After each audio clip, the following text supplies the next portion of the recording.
free racing pigeon tips and lots of info. Please subscribe to my YouTube channel, look at the links and email below. How to breed good pigeons.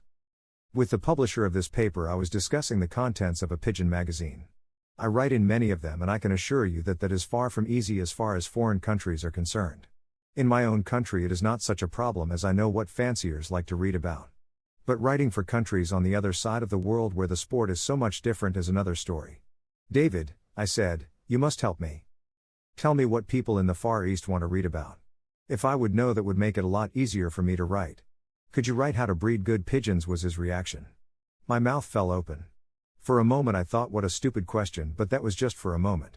When I was a student my teacher used to say, there are no stupid questions, there are only stupid answers. How to breed good pigeons? The more I thought about this question the more sense it made. It proved that he realized how important quality is. Many fanciers, not the champions though, seek successes where they should not seek them. They believe too much in medicine, secrets or the magic bottle. And I think it is the same everywhere in the world, my country included.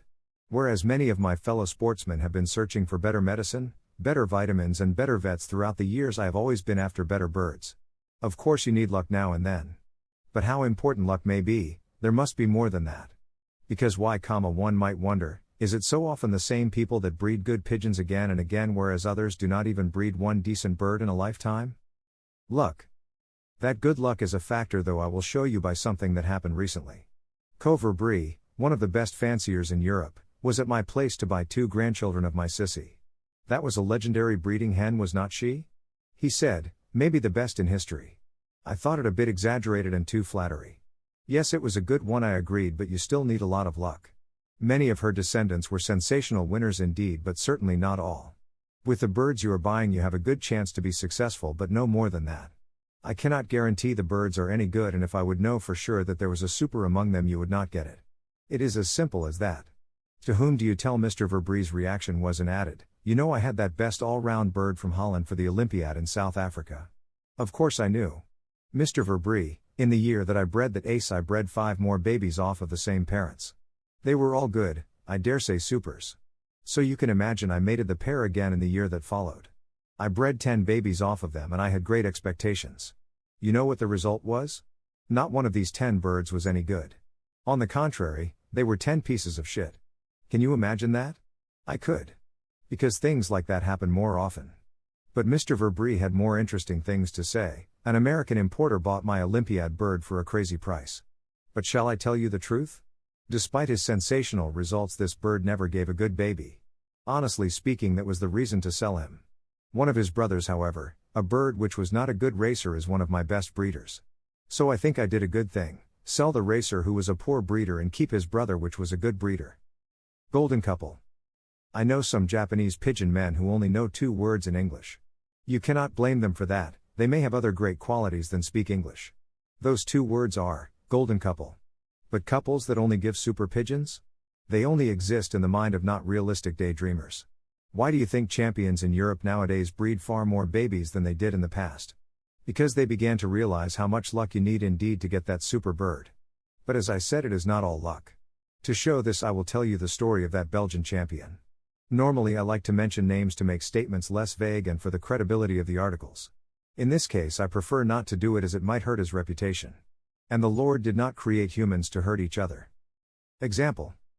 Every serious fancier occasionally wants to improve his family by importing other birds to cross with his. To optimize chances to a successful crossing it is very important that you are aware of the shortcomings and faults of your own birds. So there was this Belgian guy, a short distance champion and a great one, who was bothered by questions such as the following: why are my results no good when I enter birds at longer distances? Is this a matter of physical faults, and if so, which? Would there be a possibility to find a solution, for example a successful crossing? Though I myself cannot see if a pigeon is good, nobody can. I can see if a pigeon is no good or what shortcomings it has. I saw his birds. Fantastic models and good muscles, but much to my surprise the same thing was wrong with all of them. The last flights of the wings lacked suppleness, they were not flexible. He did not quite understand, so I pointed at 2 pigeons who had broken their last flights. He shrugged his shoulders as if he wanted to say, so what? That is just an accident which may happen to any bird. It may, I said, but not easily to good birds. You must be able to bow the last flights between your thumb and forefinger without breaking them. That refers to flexibility, which is an absolute must for birds that have to handle the longer distances. You should pay attention to the wings of a bird after it has flown for many hours in a hard race.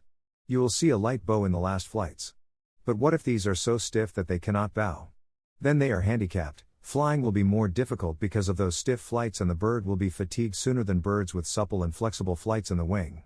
The Belgian champ got the message, and what he did was import birds with supple and flexible flights. He crossed them with his own, and only 2 years later he got pigeons that could handle the longer distances too. So it cannot be repeated enough how important it is to realize the shortcomings of your own birds. Only then you can do something about it, improve the quality.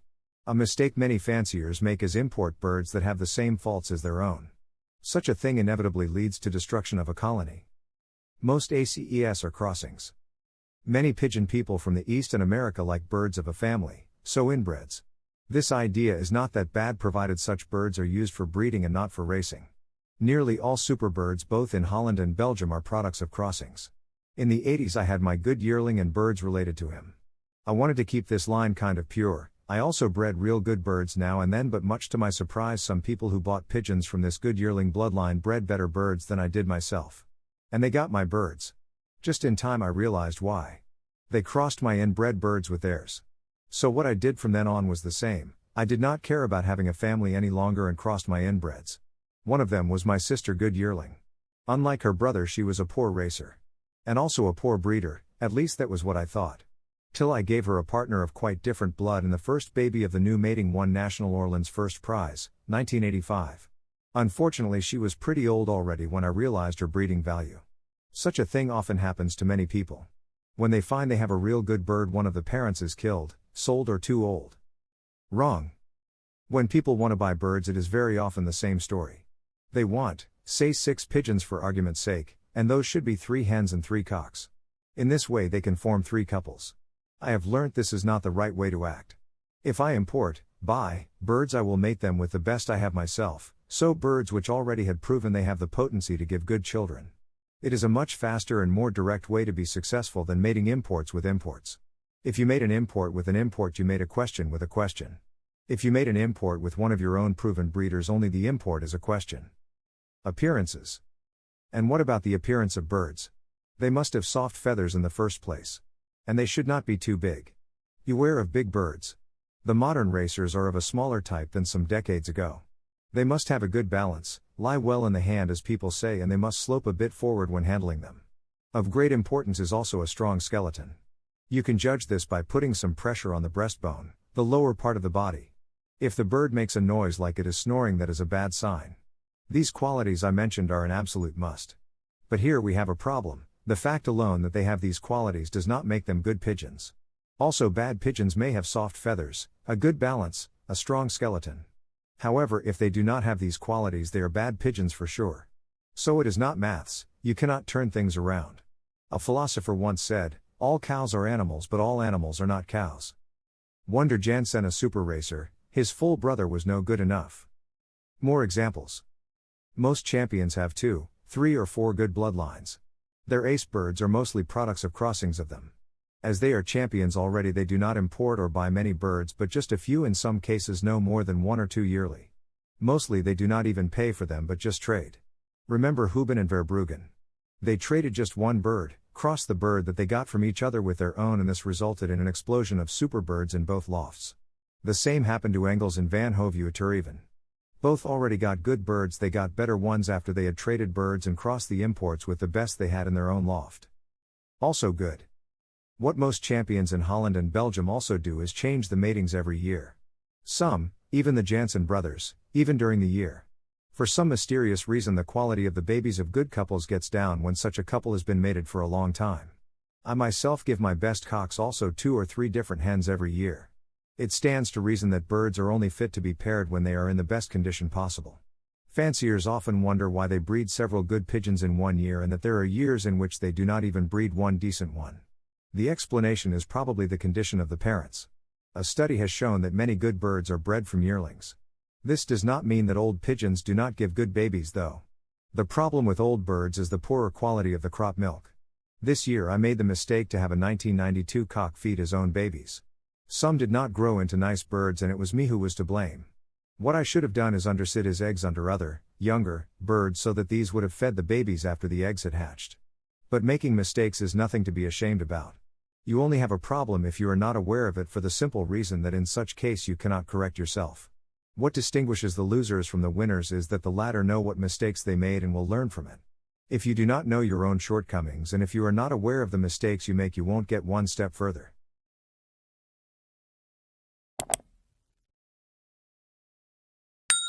Free racing pigeon tips and lots of info. Please subscribe to my YouTube channel. Look at the links and email below. There are many reasons to buy my racing pigeon method. Here are some of the best reasons. You will get excellent results. It's a very simple system to use. It's affordable. I have had over 400 first prize winners. It's adaptable to any situation. You can use it with any racing method, natural, widowhood, young birds. It's a very effective method. There is no need to spend a lot of money on fancy pigeon products. It's a reliable system and it is foolproof to use. Professional athletes, race horses, take the same products. There is science behind this, not just hearsay. It is all to do with red blood cells and oxygen in the blood. Without that, a pigeon will not race well, or an athlete will not win a race. If he has low oxygen in his blood, the above is fact and is 100% science. There are a few things you can do to improve your chances of winning at racing pigeons. One of the most important things is to learn as much as you can about the sport. You'll need to know the different types of pigeons, how to train them, and how to race them. Another key factor is practice. You'll need to be able to fly your pigeons competently in order to win races. And, of course, you'll need to have the funds to invest in racing pigeons and other racing equipment.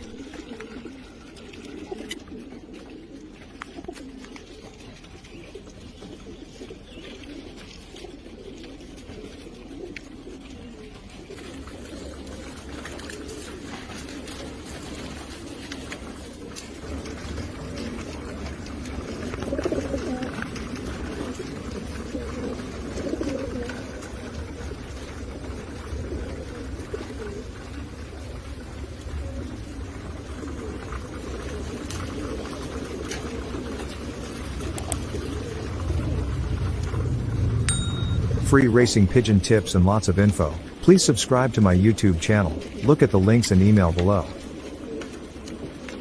There are many reasons to buy my racing pigeon method. Here are some of the best reasons. You will get excellent results. It's a very simple system to use. It's affordable. I have had over 400 first prize winners. It's adaptable to any situation. You can use it with any racing method, natural, widowhood, young birds. It's a very effective method. There is no need to spend a lot of money on fancy pigeon products. It's a reliable system and it is foolproof to use. Professional athletes, race horses, take the same products. There is science behind this, not just hearsay. It is all to do with red blood cells and oxygen in the blood. Without that, a pigeon will not race well, or an athlete will not win a race. If he has low oxygen in his blood, the above is fact and is 100% science. There are a few things you can do to improve your chances of winning at racing pigeons. One of the most important things is to learn as much as you can about the sport. You'll need to know the different types of pigeons, how to train them, and how to race them. Another key factor is practice. You'll need to be able to fly your pigeons competently in order to win races.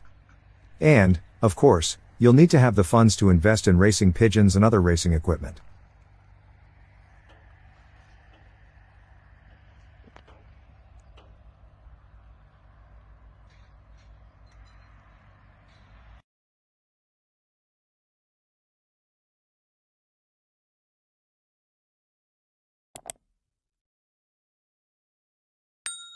Free racing pigeon tips and lots of info. Please subscribe to my YouTube channel. Look at the links and email below.